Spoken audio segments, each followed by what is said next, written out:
So I'm just going to basically give an overview of the main Linux certifications available, some preparation, and some resources that you can have online and otherwise. I got my IHC. It took me a bit of time. I'll explain why, but basically I wanted to give the talk after I'd done this certification because I think it's worth talking about, and I think certifications are a good thing for Linux. Why certification? Firstly, to break the myth that Linux doesn't offer coherent support packages, and I think that's vital. For the future of Linux, that has good support, and something that business people, types, and managers, and CEOs, and all the people that control all the money in organisations can look at and see something that represents some degree of something they can benchmark against. Doing certification keeps your learning skills focused, and it's so easy with Linux to get really into threads and strands of technologies, and it's hard to pull yourself back sometimes to actually stay focused on some of the most important elements of running an operating system as a workstation and a server. So for me that was really important. Obviously CVs, job interviews, ultimately better pay we'd hope, quality employment we'd hope. There's always that feel-good factor. There's the challenge and the goal of going for something and actually achieving that. And the people that do control the money can hunt for contracts. So it gives your employer some credits, and it does entice staff to businesses as well if they know that there's Linux certification going on there. People are interested in joining companies. And really importantly, is to ease the adoption of open source in business. And again, this relates to other certification programs. The Microsoft and Cisco certification programs are well known, and to have Linux up there as well is important to get this technology used widespread. And you're less likely to make mistakes without knowing it. We all make mistakes. It doesn't matter how much training you've had, how much experience you've had. It could be 4 o'clock in the morning, you've been up for 12 hours working on this problem, you start making mistakes. At least with the training in place there, you're making mistakes. There's something you can come back to. You've made some mistakes, and on the same side of on the different side of the coin is it can help what you don't know. And if you've got a good thread of training and learning, it keeps you focused. Then you can see the important things that you need to learn on the side of that, and something you can come back to, and it keeps you focused in that sense as well.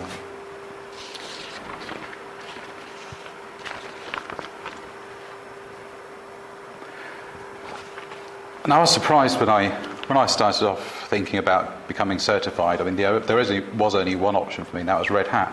I'll explain a bit more about that. But looking around, there's actually some really, really good Linux training packages out there, and this was a bit of a surprise to me.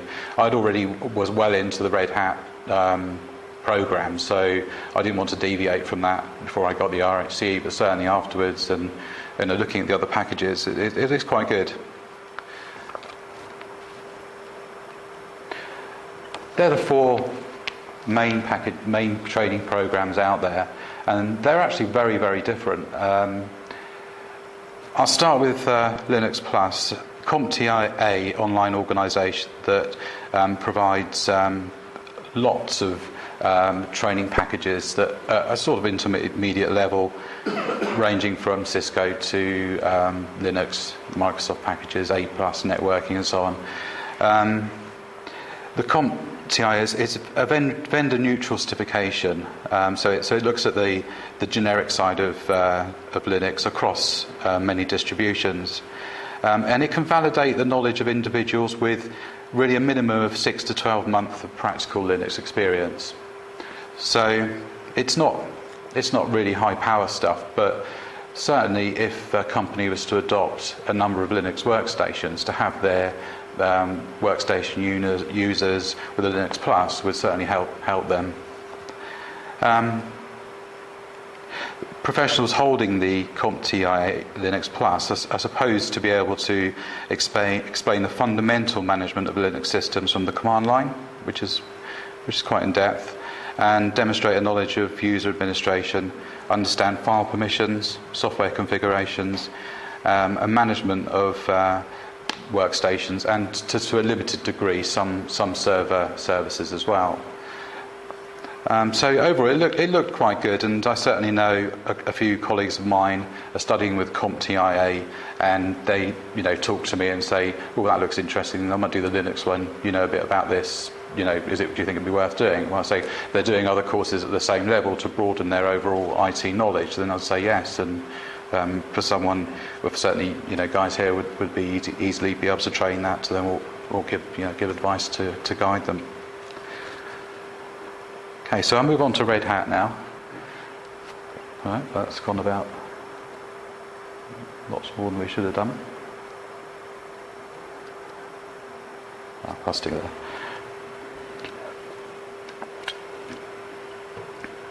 So as you all know about a Red Hat and what it is and how widely distributed it is and so on, we don't really need to explain too much of that.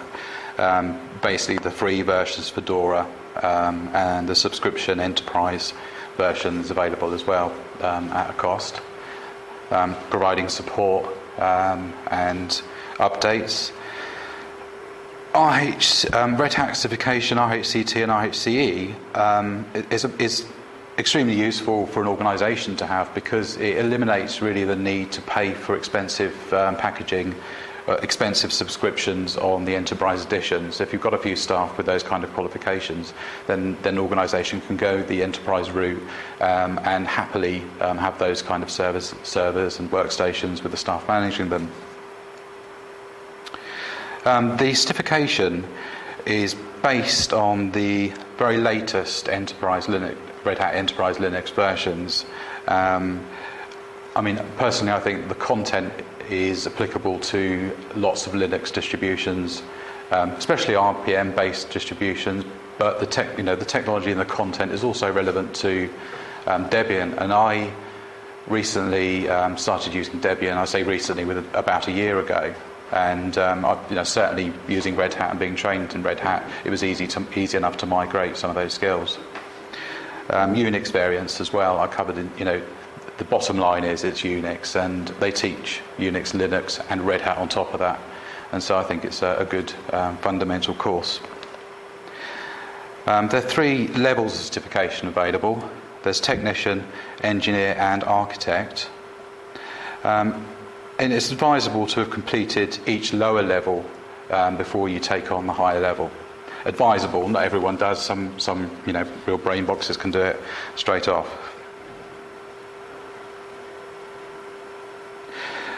Each level is trained by Red Hat. Red Hat would like everyone to take every single module for every single exam. That's how they kind of market it. That's fair enough. They teach this and they want to earn their money. But the reality is, I think, if you're a really experienced Linux user and if you have taken maybe 1 or 2 courses with Red Hat, you could pass an IHCT. I think the IHCE is a different kettle of fish. I do think that taking some of the Red Hat courses, or a reasonable amount of them to get there, is possibly a valuable thing if you're going to take that exam. The actual certification is current for, they say, 2 releases of the enterprise cycle, which it's a little bit ambiguous exactly what current actually means, but certainly from an employer's point of view, if they were to look at a website or validation site, they could see that your certification is still current within 2 release cycles. So that could mean that your certification is valid for, say, 3 to 4 years. Although, really, once you've taken the RHCE, it really is valid for life, because the fundamentals and the core knowledge that you've gained and taking that route will probably stay with you. In the UK, I think there are approximately 6 training centres and test centres. They're easy enough to get hold of and purchase certification slots from. The actual test centre I know quite well is Guildford. They're pretty warm, friendly bunch and fairly accommodating, I think. Why Red Hat? It's really highly acclaimed generally. The depth and quality of the content, the relevance and the portability of the content is as well. And the actual exam of the RHCE is considered to be a good test of the simultaneous application of skills and theory under a simulation of real-world pressure. So they put you under pressure to actually get through this. That's one of the things I found the hardest, was to deal with the anxiety and nerves whilst having to actually pass each section before you can move on to actually gain your certification. But I think it was worth doing that in the sense that if I was put under pressure, and often am in a real world situation, and I need to solve problems and give answers very, very quickly under pressure and get it right, the taking exam has actually given me some of that insight to do that, and I feel that was worth it, even though fairly painful at times. But everyone's different in how they see the quality of that.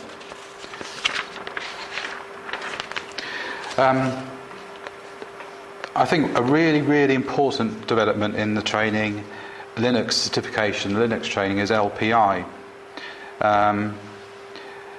It's a community-driven training certification program, and it, like open source itself, is also very readily available, and the structure and program of the certification is very readily available for organisations and training providers and delivery agents to take this training and actually form it into something of their own, repackage it and use it like you would perhaps open source code. It's an independent non-profit corporation based in Canada, again, which has evolved out of the Linux community, focusing solely on setting certification standards for Linux. The training's built around the Linux standard base, and the group perceived a need for an accepted certification process which basically recognises the talent and also gives a measure of the amount of hard work a Linux user has put into understanding their subject. LPI is geared towards the system administrator, so that's a very useful certification program to look at. Again, it offers 3 levels of certification, and training providers basically can adopt any level they want. They can take the basics of it, repackage it, put out their own training, but they have to be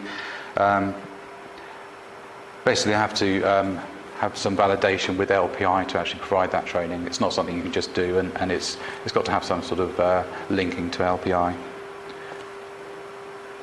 There's a lot of training material out there for LPI, a lot of self-study material. I've got a few links which I'll show you later, and resources. And it's kindly lent me the LPSI one, which is equivalent to, well, this is actually version 1, and version 2 is out now, and it's the same with the RHCE study guide as well. This is version 1, there's version 2 out, and these are actually really useful resources as amongst training as well. So I found this one particularly useful.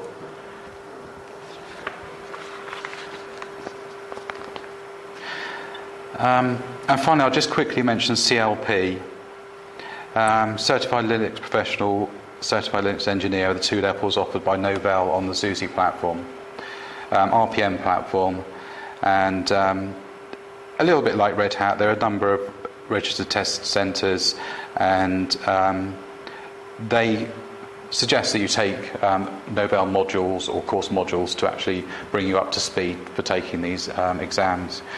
I don't think they're as well known and well used exam certification courses, but they're there, and I'm sure they'll stay there and expand as Novell does.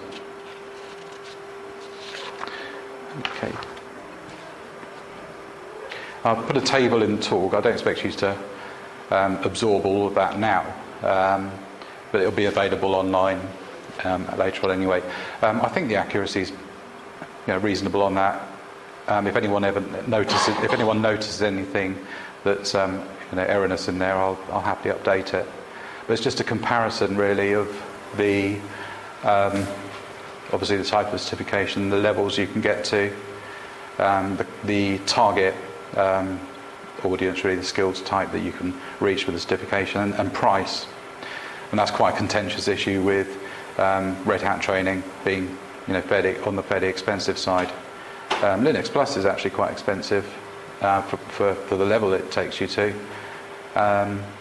Novell again a lot cheaper. So, and also looking at the current the time the certification is current for is interesting as well. I think the LPI for 10 years is fairly reasonable really. I think that looks pretty good. Okay, is there any questions on that?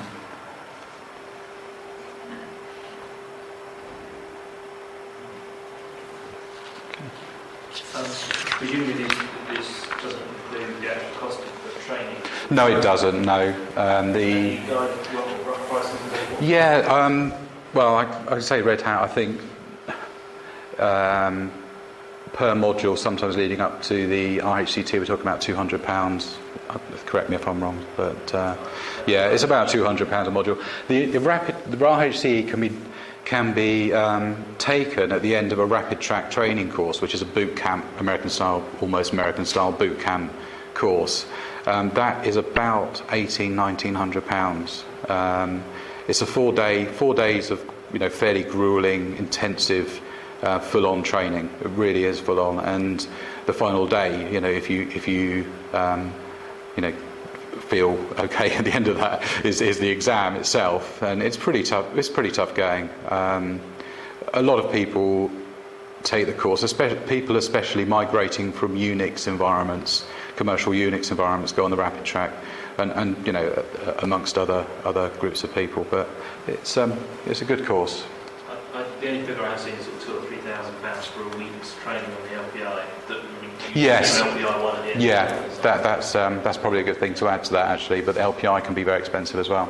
The boot camps. Yeah. It was one I saw, I think. I'm sure there are others. Certainly over 1,000 and below 2. Yeah, it can be pricey. So. Okay. Just a couple of notes about why I personally chose the IHCE. I'd always used it. I've used it for years, a number of years, since about '99. So I felt it natural to follow that particular program. I was pleased with the way that the skills were transferable across platforms as well. They teach Linux and Red Hat, so that was quite good. I think the pass rate is often a contentious matter as well, and it's not really that high, to be honest. It's I think about 40% on the day of the exam pass, IHCE level, and more get the IHCT level. They say that those which take the exam a second time, I think about 70 to 80% people pass, and of course third time and so on, it's much higher. So it's fairly tough and a bit of a risk to take for for your company and organisation and yourself as an individual. But to get there, I just used a mixture of experience, experimentation, study guides, product documentation, how-tos, man pages, online documentation, mailing lists, you name it, anything that would give me the knowledge. Everything, yeah. And I think it's important to say with the IHC, it's important to know the difference between the versions as well. I think that's worth mentioning. Again, I would say it can be expensive. If your employers will take some of the load and you can take some of the load, which is what I did actually, and that worked out okay to do it that way. I mean, it was just sort of scrim to save on a few other hobbies I couldn't do. So, but, I say it's given me confidence to present a strong argument for use of open source in a commercial environment where there would be scepticism. So I think that's a good thing. Obviously, there's very high standards emerging out there, which is another good thing. I think one of the things to be clear about with the IHC is that they have an NDA. I'm not sure what the acronym stands for, but it's just wise not to go into the guts of the exam itself or too much detail of the actual process of the exams. And I think that is to protect the quality and standard of the examinations as well. If people just took the exam, jotted everything down, put it online, few mailing lists, IRC, then the quality of that, taking that exam would be reduced massively. So they're very strict about that, and it's understandable really. For what it's worth, LPI has something similar with Oxford. Yeah. About questions that you've got. Yeah, that's worth mentioning, definitely. Yeah. You just need to know the red hat exam people. That's all really you need to know. Leading up to it, That's just good. I'd just say an overview for those that are less experienced in an academic environment or haven't taken IT certification or Linux certification. This is my kind of prep talk, if you like. Leading up to the week's experience counts for everything, and experience and practice is the only way to do it. And to stay focused as well, is to stay on the subject, keep doing what the exam prescribes, or the course prescribes. Always inform your test centre if you need any special requirements, because it's a long day. It's right away from 9 o'clock in the morning till 4 or 5 in the evening. So the day before, I think I don't know. As with any exam, really stop revising. Just forget about it. Do something else. Eat and drink is always important. Sleep as well. That is. I think one of the more important things for a day like that is sleep. It's just to get a really good night's sleep. You focus so much better if you can, and just get an overall strategy for the day. And if you've been preparing for this, you'll have a strategy. Just make sure it's clear in your head, and you sit down and focus for it. And on the day itself, arrive in good time. Don't take any horribly long journeys or have any personal responsibilities like having to do babysitting in the lunch break or go down Tesco's, or something like that. Just completely, clear the day, eat and drink regularly. And that's the thing that gets me sometimes. You're so focused and do what you're doing, you just forget to drink and eat. Your carbohydrate levels go down. You can't concentrate, and that's not so good. If you can during the exam, take a walk, a break. 5 minutes of rest is probably worth 20-30 minutes of scrabbling about on the keyboard trying to find out how to do something that you've forgotten. And it seems weird, just walk out and you can, and they don't mind you doing that. Again, it's normal exam prep, read the exam papers. Again, get that exam strategy. You know yourself, you know how you best function under pressure in exam environments, so let's get that strategy put together for yourself. Make sure that you are clear before you start the exam. And that's the panic thing, the adrenaline causes anxiety, which stops you from focusing. You need a paper bag, start running around, and it's not pretty sight. But the old thing, don't worry about how everyone else is doing in any exam. You're sitting there and there's other people tapping away, and it's just sort of it gets a bit sort of like a LAN game or something. So just sort of forget about everything else really. Well, that sort of covers my overview. I've got some more resources to just run through quickly in a moment. I'll just show you those. There's the websites, the main websites for the training. They all lead straight into the certification pages. And I did a little bit of research on how local can you get Linux training. And believe it or not, Linux Plus can be done at Totton College. Red Hat's up in Guildford. I don't know about I really couldn't find anything on Southampton. I don't think there is. LPI Southampton, and there's a few locations. I think there's a couple in Southampton. It's worth looking on the LPI site. And there's another one in Basingstoke. And CLP can be done in Reading. So for all the people that have contacts in colleges, school, whatever. It can be done quite easily. And again, there's a reference to some study books as well. This one's been improved by, well, not approved by Red Hat, because they don't generally improve things, but this hasn't been kind of picked up for having any, major NDA breaches. So there's some other books there that are worth looking at.